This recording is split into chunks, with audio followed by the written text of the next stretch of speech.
Hello guys, welcome back my YouTube channel. तो मैं अर्पिता आप सबके लिए एक नया टॉपिक लेकर आ गई हूँ। तो आज का हमारा टॉपिक है रिलैक्सिंग थेरेपी। ऐसी कौन सी तकनीकी होती हैं जिसके द्वारा जो हमारी तनाव होता है, चिंता होती है, उसको कैसे हम कम करते हैं। तो आज का वीडियो आपके लिए बहुत हेल्पफुल होने वाला है। तो वीडियो को बिना स्किप किए हुए पूरा देखते रहिए। और अगर आपको वीडियो पसंद आए तो आप मेरे चैनल को लाइक करें, कमेंट करें, शेयर करें, सब्सक्राइब करें। तो चलिए चलते हैं वीडियो में। तो सबसे पहले हमारा इसमें आता है स्पेसिफिक ऑब्जेक्टिव्स, मतलब ऐसी किन किन चीजों पे हमें फोकस करना है। तो सबसे पहले हमारा है इंट्रोडक्शन, डेफिनेशन, पर्पस, इसके क्या बेनिफिट्स हैं, टाइप्स एंड कंक्लूजन। तो सबसे पहले हमारा इंट्रोडक्शन पे फोकस करते हैं। Relaxation produces physiological effect opposite those of anxiety, slowed heart rate, increase peripheral blood flow and neuro muscular stability. Okay, उसके बाद relaxation is the process that decrease the effect of stress on your mind and body. जो relaxation therapies होती हैं, जो वो हमारे mind में जो भी स्ट्रेस होता है, बॉडी से जो तनाव होता है, उसको रिड्यूस करती हैं। Relaxing technique can help you can cope with everyday stress and with stress related to various health problem. जो रिलैक्सिंग थेरेपीज होती हैं, उनके द्वारा जो हमारे डेली लाइफ के जो बिजी शेड्यूल्स होते हैं, उनसे रिलेटेड जो भी हमें तनाव, चिंता होती है, उसको कम करता है। और जो भी हमारी वेरियस हेल्थ प्रॉब्लम्स होती हैं, like anxiety, cardiac problems, heart rate, respiration, इन सबको नॉर्मल करता है। ओके, उसके बाद हमारा आता है डेफिनेशन। तो रिलैक्सिंग थेरेपीज क्या होता है? It is a broad term used to describe a number of techniques that promote stress reduction, the elimination of tension throughout the body and a calm and peaceful state of mind। तो जो relaxation therapies होती है, उसका use करके जो हमारी physical life तनाव होता है और जो माइंड में मतलब जो चिंता होती है, स्ट्रेस होता है, उसको वो कम करता है। तो जो रिलैक्सेशन थेरेपीज होती है, ये इनमें हेल्पफुल होता है। उसके बाद हमारा आता है पर्पस। इसके क्या क्या पर्पस होते हैं? टू इम्प्रूव द सर्कुलेशन, ये ब्लड सर्कुलेशन को नॉर्मल करता है। टू रिलाइव मसल फटीग, ये जो मसल्स को स्ट्रेस होता है, स्ट्रेस कर देता है, उनको भी वो रिलैक्स प्रोवाइड करता है। To improve the physical and mental health, ये हमारी मेंटल हेल्थ और प्लस फिजिकल हेल्थ दोनों को ये इम्प्रूव करता है। To improve the physiological function, जो भी हमारे बॉडी के फंक्शंस होते हैं, उनको ये नॉर्मल करता है। उसके बाद हमारा आता है बेनिफिट्स ऑफ रिलैक्सेशन। क्या क्या इसके बेनिफिट्स होते हैं? तो सबसे पहले डिक्रीज, ये क्या क्या डिक्रीज करता है? हार्ट रेट को डिक्रीज करता है, रेस्पिरेशन रेट को डिक्रीज करता है, ब्लड प्रेशर को भी नॉर्मल करता है, स्केलेटल मस्कुलर टेंशन को भी ये कम करता है, एंजाइटी को भी ये रिड्यूस करता है। उसके बाद आता है हमारा क्या क्या ये इंक्रीज करता है। इसका इंक्रीज में क्या क्या इसका बेनिफिट होता है? तो सबसे पहले एनर्जी लेवल। जब हमारे दिमाग में किसी प्रकार का कोई तनाव नहीं होगा, कोई स्ट्रेस नहीं होगा, तो हमारी एनर्जी भी पॉजिटिव रहेगी, इसलिए एनर्जी लेवल को भी इंक्रीज करता है। उसके बाद हमारी प्रोडक्टिविटी आती है। उसके बाद सेल्फ कॉन्फिडेंस, हमारा जो सेल्फ कॉन्फिडेंस होता है, उसको भी इंक्रीज करता है, बिल्डअप करता है। उसके बाद आता है कंस्ट्रक्शन एंड मेमोरी, जो ये हमारी मेमोरी है, उसको ये पावरफुल करता है। उसके बाद हमारे अदर बेनिफिट्स होता है बेटर स्लीप, ये हमें स्लीप में भी हेल्प करता है। जॉय, लेंस लॉस, स्ट्रेस, ये हमारे स्ट्रेस को भी कम करता है। Learn to relax. ओके, उसके बाद हमारा आता है इसकी क्या क्या टाइप्स होते हैं। तो प्रोग्रेसिव मस्कुलर रिलैक्सेशन, तो it is a method of deep muscle relaxation which is based on the premise that body responses to anxiety providing through and events with muscle tension। तो जो हमारी मांसपेशियों में जो तनाव होता है, उसको कम करने का एक तरीके से काम करता है। तो ये हमारा टाइप इसी में यूज किया जाता है कि जो हमारी मांसपेशियों में जो भी स्ट्रेस होता है, उसको ये रिड्यूस करता है। उसके बाद हमारा क्या क्या टेक्निक्स होती हैं? In this procedure, the patient relax major muscle groups in fixed order, beginning with the small muscle group of the feet and working towards to head the vice versa.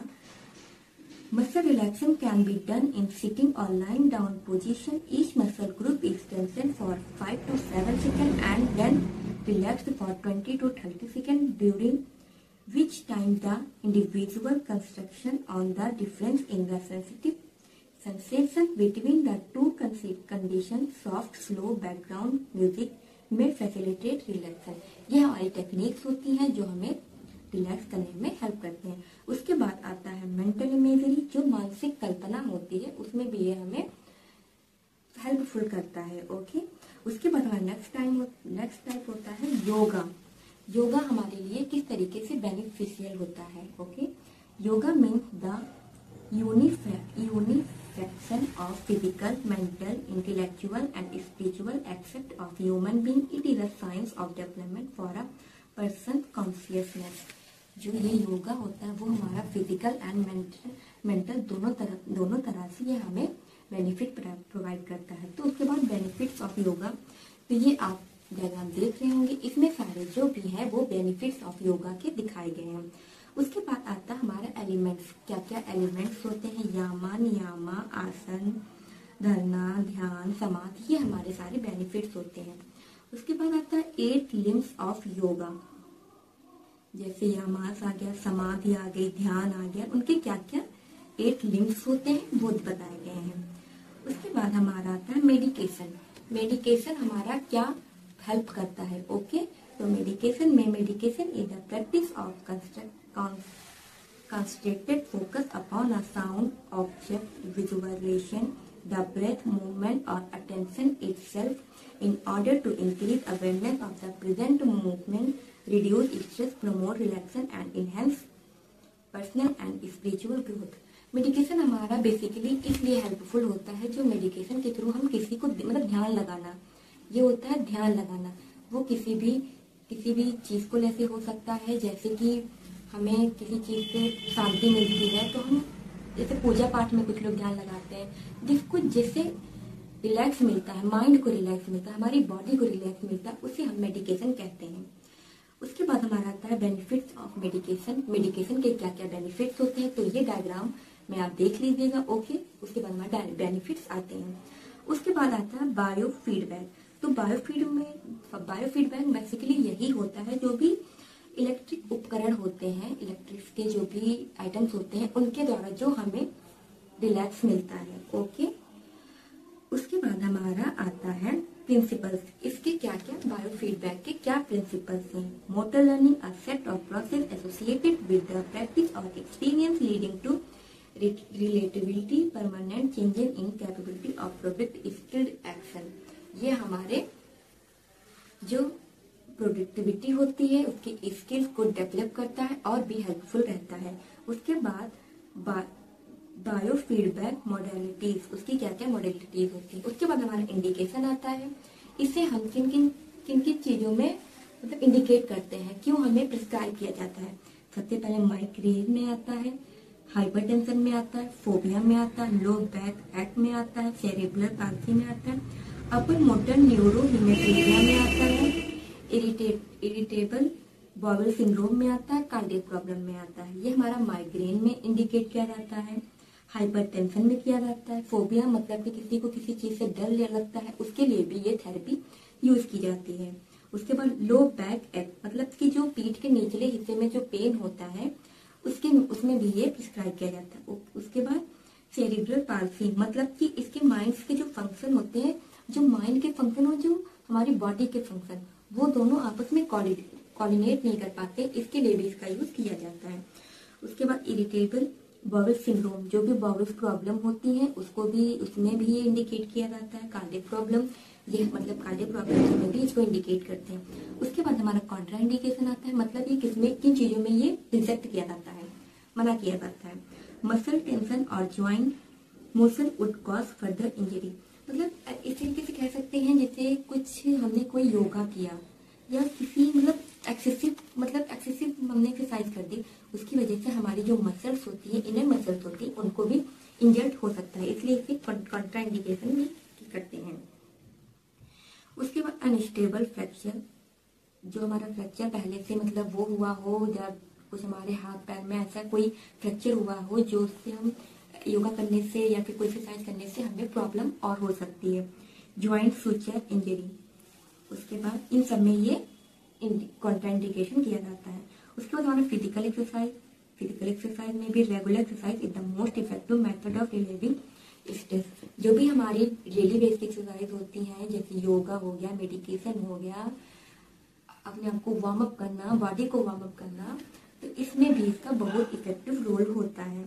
उसके बाद आता है डीप ब्रीथिंग एक्सरसाइज। जो हमारी deep breathing होती है, जैसे inhale करते एक्सहेल करते, उसमें भी इसका बहुत इफेक्टिव पार्टीशन होता है। ओके, उसके बाद आता है हमारा साइको एजुकेशन। ये हमारी जो मेंटल प्रॉब्लम होती है, मेंटली स्ट्रेस को ये रिड्यूस करता है, इसलिए साइको एजुकेशन के लिए भी इफेक्टिव होता है। उसके बाद हमारा रोल ऑफ अ नर्स, ये तो मोस्ट इम्पॉर्टेंट होता है। ये किसी भी टॉपिक में हमें नर्सेस रोल या नर्सेस रिस्पॉन्सिबिलिटी बताई जाती है। The nurses have an important role in helping the therapeutic effect of activity therapy. Some points to be kept in mind are, कुछ इसमें ऐसे पॉइंट बताए गए हैं जो आपको अपने दिमाग में रखने हैं। ओके, तो close coordination between the nursing staff and the activity therapy department is essential. मतलब जो भी ये नर्सिंग स्टाफ है और जो एक्टिविटी थेरेपी डिपार्टमेंट है, उनमें कोऑर्डिनेशन होना चाहिए, उनके बीच में ऐसा बॉन्ड होना चाहिए कि वो दोनों एक दूसरे से कोऑर्डिनेट कर पाए तथा अपनी चीजों को एक दूसरे से शेयर भी करें। By engaging in these activities, the nurse not only has an opportunity to support the therapeutic efforts of the recreational therapeutic, but also has an invaluable opportunity to observe the patient in different and setting. इसमें भी nurses को भी अलग अलग तरीके से उनकी जो भी माइंड को रिलैक्स करना है, वो अपनी थेराप्यूटिक रिस्पॉन्सिबिलिटीज को निभा सकती हैं। उसके बाद हमारा कंक्लूजन आ जाता है। उसके बाद ये टॉपिक यहीं पे लास्ट होता है। तो अगर आपको मेरा टॉपिक अच्छा लगा हो, मेरी वीडियो अच्छी लगी हो, तो प्लीज मेरे चैनल को सब्सक्राइब करिए। ओके, थैंक यू गाइस, मेरा वीडियो इन तक देखने के लिए थैंक यू।